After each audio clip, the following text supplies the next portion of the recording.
Loveline, madam. That's Dr. Brew. Wait a minute, that's Dr. Bruce.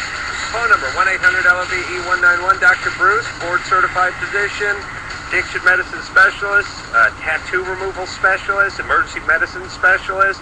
What doesn't he specialize in? And by the way, I've never checked into all these things, but to me, specializing in 100 things means sucking at 100 things. You can only specialize in like 2 or 3 things. It's like you can't be the world's greatest athlete in 35 sports. So I have an attention deficit-driven career. All right. Cool. Atmosphere is here tonight. First time the band's been on the show, yes? Yes, sir. Right? Yes, and sir. They're going to be on dear friend Jimmy Kimmel's show on Friday, which is kind of cool. Do you guys know where you're playing? You're playing outside? You're playing up front? Yeah. Playing in We're playing the foyer?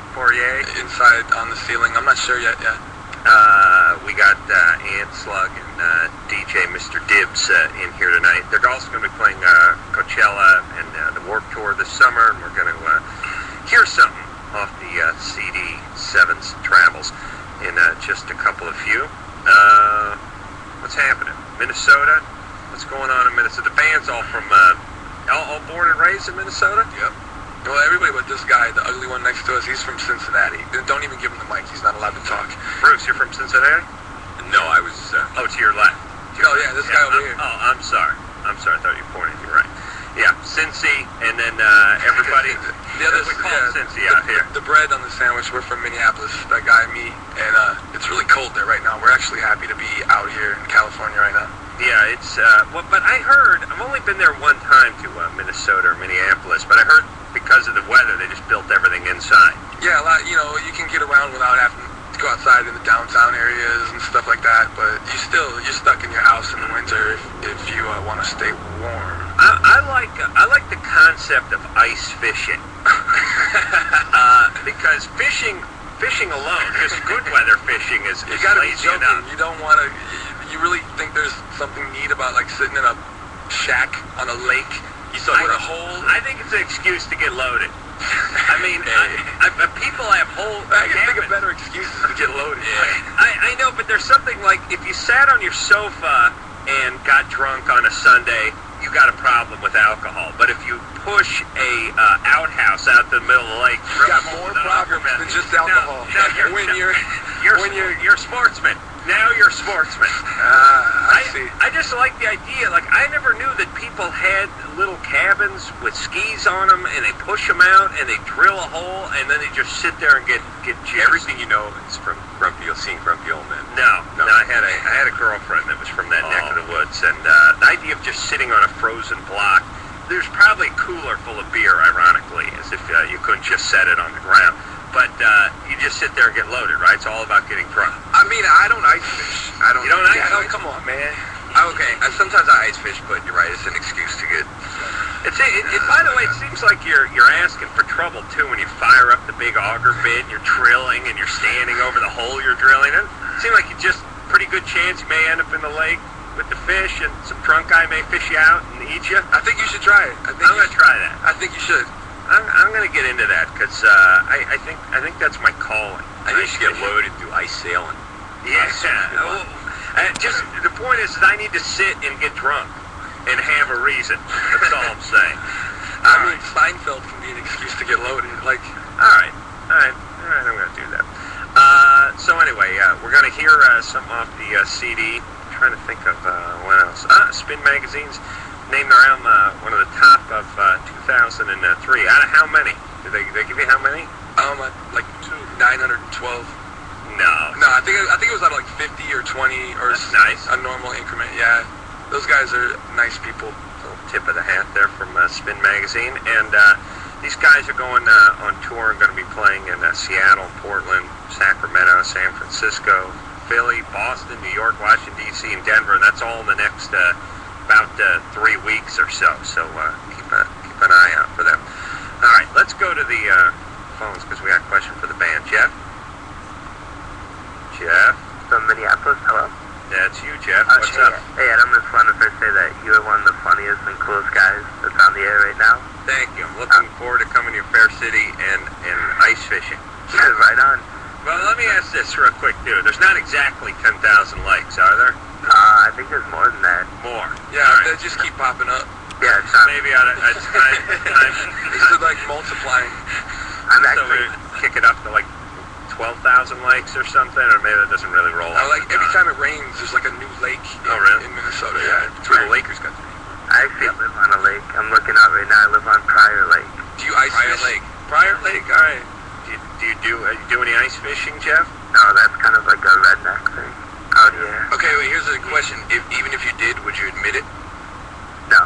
Okay, No, good. I don't know. What's your question for the band, Jeff? I have a question. Like, when you guys like slug, dips, and when you guys come back to Minneapolis and play like First Ave or Triple Rock, like, is it harder to put on a good show, or like, I mean, is there more pressure to put on a good show, or do you think it just comes more naturally? Because we're like, you know, we're here to see you guys, you know? Like, Yeah, I mean, there's definitely a lot more pressure, man. Like, I mean, typically any one of you can bump into me on Lyndale Avenue drunk at 4 in the afternoon. So I gotta go like further out of my way to like, give you something, or I don't know. There's a lot more pressure, man. You've seen me how many times? I saw you guys like 3 times at First Ave, and I'm not 21. I actually work at the Triple Rock, but I didn't see you guys at that show, and I heard Dibs got hit in the head with like a bottle or something. Yeah, his head's like a magnet to bottles. No, But I bumped into you a lot of times at Fifth Element and stuff. yeah, exactly, and I think that's what it is. It's kind of like I can't just I wish I could just get up there and act like a fool, but for some reason or another, it tends to get a lot more personal when I play in the city. So it is a little bit more pressure, a little bit more neurosis. Yeah, I feel that when bands come on here from like England, like when Blur comes on, and we're like, how you guys doing today? Shut up, who cares? They're like, they don't care because none of their friends are going to hear the show, is the way they're like, look, if I was doing a talk show in Italy, I'd just pull my balls out, and I'd just be sitting there with my legs spread. And how's that any different than right now? I just...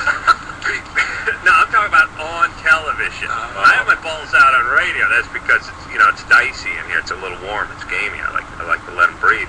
But the point is if I was in another country doing a show, I'd just be scratching my nuts and picking my nose, and telling everyone to F off, and not even bother trying to come up to anything entertaining. But if you're in front of your people, you gotta do it. So when you guys are in Minneapolis, you gotta put on a good show. And then when you go across the seas, tell them you're scaring the balls hang out. It's okay, we get to suck everywhere else but Minneapolis. That's right. So Jeff, don't move. No, that's what I'm saying. I mean, typically bands from we have bands in here from England all the time, and they're typically, I don't want to call them a-holes, but they're a-holes. But that's the English personality. But no, they're not a-holes. I mean, like Coldplay was nice, but we used to have a lot of a-hole English bands, and it's because I realized they don't really care. It's no big deal. Like, they weren't putting an effort in. It's like, you'd ask them a question, and they'd be like, I don't know. Whatever. Like, they didn't even bother answering questions and stuff. And I thought about it. They're just getting back on a plane and going back to Hounslow or something, and no one, they don't know, they don't care. It's the same way. You see what I'm saying? It's like how you drive a rental car. Who cares? Throw it in the reverse while you're still going forward. Doesn't matter. No one's gonna know. You don't have to keep it. No one's gonna call you on it. Yeah, okay. I'm just saying you got to put out when you're in your hometown. That's all. Clint? Hey. You 25? Yes, sir. Adam, have you ever had an unfunny idea? Yeah. Oh, okay.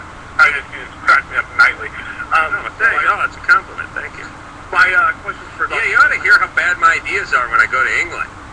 Well, it sucks. Balls hanging out, kicking a Show me zit. a British comedy that's actually funny. What's that?